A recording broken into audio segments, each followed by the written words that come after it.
Tamil traders அனைவருக்கும் வணக்கம். ஜூலை 9 நாளை வர்த்தகத்தை கவனிக்க வேண்டிய முக்கிய பங்குகள் மற்றும் செக்டார்கள் குறித்தும் அவற்றை பாதிக்கும் காரணிகள் குறித்தும் வீடியோல தெளிவாக பார்ப்போம். கேபிஐடி டெக்னாலஜிக்கு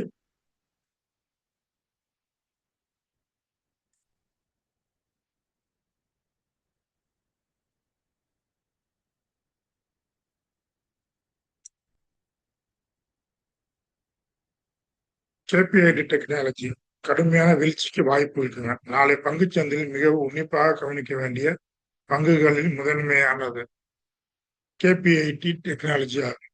காரணம், உலகளாவிய முன்னணி புரோக்கரேஜ் நிறுவனமான கோல்ட்மேன் சாட்ஸ் இப்பங்கிற்கான இலக்கு விலையை டார்கெட் பிரைஸ் கணிசமாக குறைத்து இதற்கு முன்பு 740 இருந்ததை 537 குறைத்துள்ளார். சுமார் 14-15% சரிவு வரும்னு சொல்லியிருக்காங்க.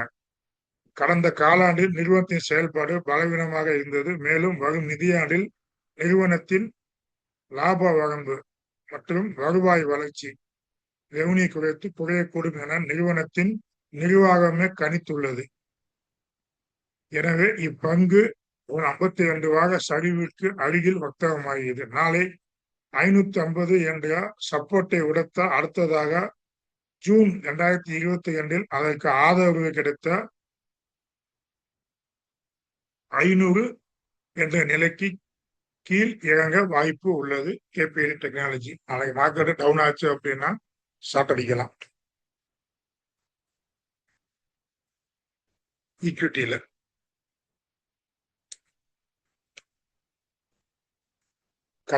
கச்சா எண்ணெய் விலை உயர்வுனால உலகளாவிய அரசியல் பதட்டத்துல கச்சா எண்ணெய் விலை பேரலுக்கு $78 தாண்டி உள்ளது. நாளை காலை சந்தை தொடங்கும் போது இதே நிலை நீடித்தால் அல்லது விலை மேலும் அதிகரித்தாலோ பொதுத்துறை எண்ணெய் நிறுவனங்களான ஆயில் மார்க்கெட்டிங் கம்பெனி பங்குகள் மேலும் கடுமையான சரிவை சந்திக்க வாய்ப்புகள் உள்ளன. இந்தியன் ஆயில் கார்பரேஷன் இன்று 3% சரிந்துள்ளது. நாளைக்கு விலை ஏறிச்சு அப்படின்னா மேற்கொண்டு சாதி. முக்கியமான சப்போர்ட் லெவலு ஐஓசிக்கு $130. அப்போ ஹெச்பிசிஎல் ஏற்கனவே வழங்கப்பட்ட சப்போர்ட் எல்லையான 390 உடைத்து கீழே வந்து விட்டது. அவங்க 2 நாளைக்கு முன்னாடி வீடியோ பார்த்தோம். அடுத்தபடியாக 365 என்ற எல்லையில ஆதரவு உள்ளது. அதுவும் உடைச்சு நல்லா கீழே போயிடும். இது ஹெச்பிசிஎல். பிபிசிஎல் $300 என்ற முக்கிய எல்லையில் இருக்கு. இது உடைத்துச்சு அப்படின்னா 285 வரை செல்ல வாய்ப்பு இருக்கு. ரிலையன்ஸ் இண்டஸ்ட்ரியில முக்கியமான வருவாயை கச்சா எண்ணெய் சார்ந்த வணிகத்தில் இருப்பதால் இப்பங்கும் பாதிக்கப்படும். இன்று 1300 என்ற எல்லையை உடைத்துள்ளது. அடுத்த முக்கிய ஆதரவு ஒரு 50 பேங்க் தள்ளி 1750 ஆகும். இதெல்லாம் எதுக்குன்னா, நாளைக்கு மேற்கொண்டு மார்க்கெட்டு கச்சா எண்ணெய் கூடாத விலை ஏறிச்சு அப்படின்னா நம்ம ஷார்ட் அடிக்கலாம். அவ்வளவுதான்.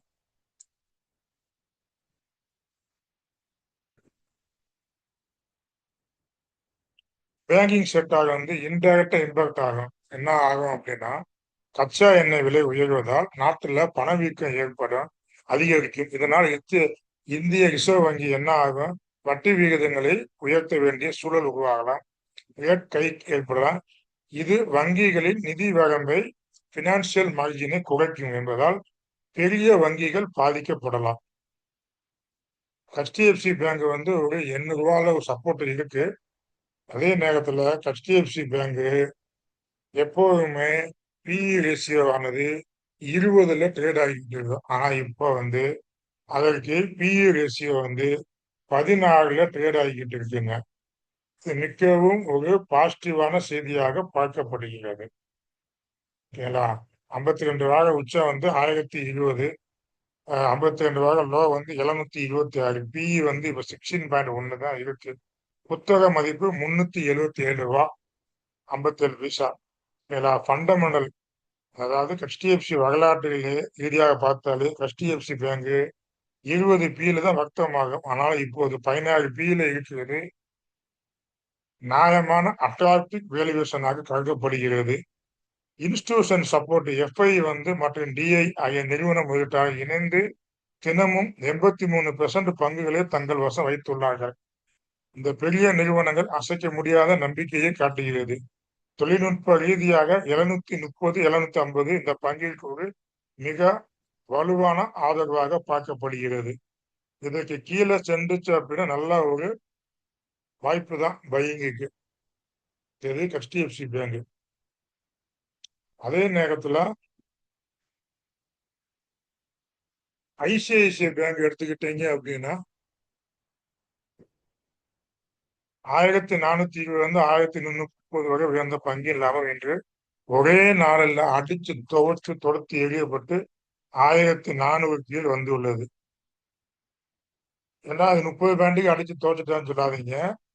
30 பாயிண்ட்டுக்குமே இண்டெக்ஸ் 30 பாயிண்ட் இறங்கினாலே இது இண்டெக்ஸ்ல ஒரு வெயிட்டேஜ் அதிகமா உள்ள பங்கு. அதை நான் வச்சுக்குவேன். சரிவு தொடர்ந்துச்சு அப்படின்னா 1300, 1350 என்ற இலக்கு நோக்கி வரலாம். அதே நேரத்தில் பொதுத்துறை வங்கிகளான state bank of India, bank of Punjab national bank, bank of Baroda மற்றும் பேங்க் ஆஃப் இந்தியா போன்ற பங்குகளில் இறக்கம் வர வாய்ப்பு இருக்கு.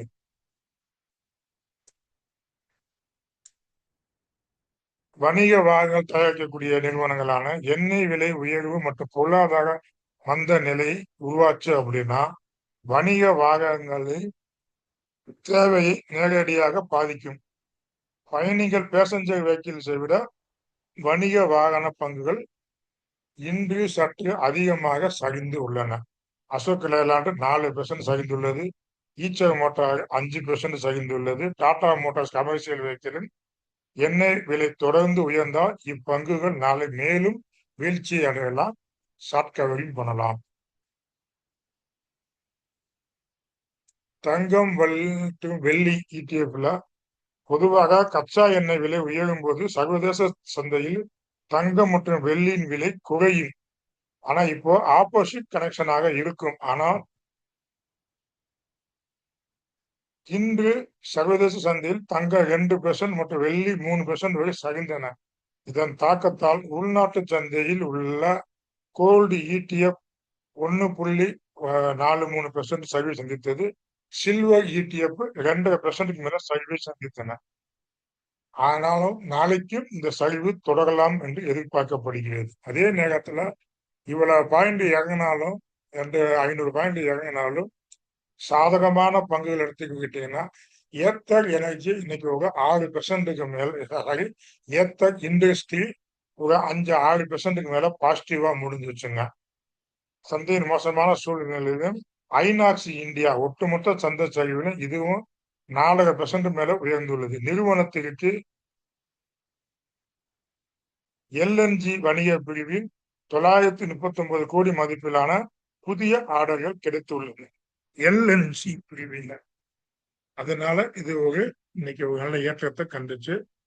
ஜூன் 2 சந்தித்த தடைகளை 2000க்கு மேல் சென்றுச்சு அப்படின்னா மேலும் விலையானது ஐநாக்ஸ் இந்தியாவுக்கு விலை உயரலாம். அதே நேரத்தில் ஜோதி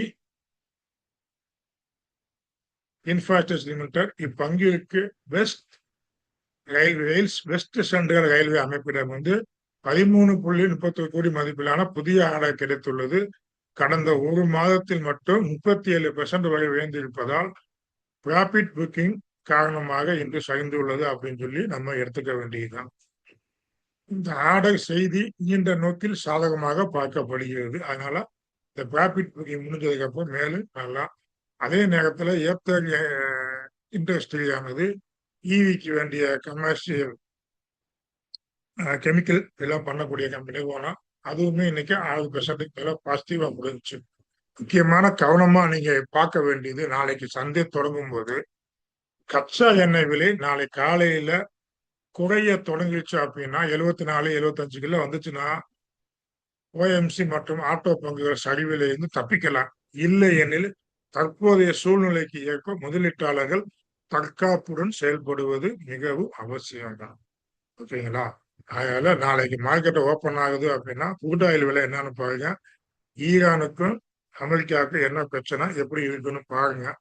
பார்த்துட்டு ஈரான் சைடு இருந்து என்ன கொடுக்குறாங்க அப்படிங்கிறத பாருங்க. அமெரிக்கா சைடு ட்ரம்ப் கொடுக்கறத விட ஈரான் சைடு இருந்து என்ன கொடுக்குறாங்க அப்படிங்கிற செய்திகளை உன்னிப்பா கவனிங்க. கவனிச்சு இந்த மாதிரி நேரத்துல மார்க்கெட்ல நல்ல பங்குகளை அக்குமுலேஷன் பண்ணுங்க. HDFC பேங்க்ல நல்லா இருக்கு. உங்க அட்வைசர்கிட்ட கேட்டுட்டு முடிவு பண்ணுங்க. நம்ம பை செல் ரெக்கமெண்ட் கொடுக்க முடியாது. அதற்கு நான் தகுதியானவன் கிடையாது. ஏன்னா நான் செபி ரெஜிஸ்டர் ஆளு கிடையாது. நான் சும்மா ஒரு சாதாரண ஆளுதான். எனக்கு தெரிஞ்சதை நான் ஷேர் பண்ணுறேன், அவ்வளவுதான். எக்கனாமிக்ஸ் டைம்லயும் மணி கண்ட்ரோல்லையும் பிசினஸ் லைன்லயும் படிக்கிற நியூஸை எடுத்து நம்ம ஷேர் பண்ணுவோம். இந்த வீடியோ உங்களுக்கு உபயோகமாக இருந்தது அப்படின்னா லைக் பண்ணுங்க, ஷேர் பண்ணுங்க. வாழ்க வளமுடன்.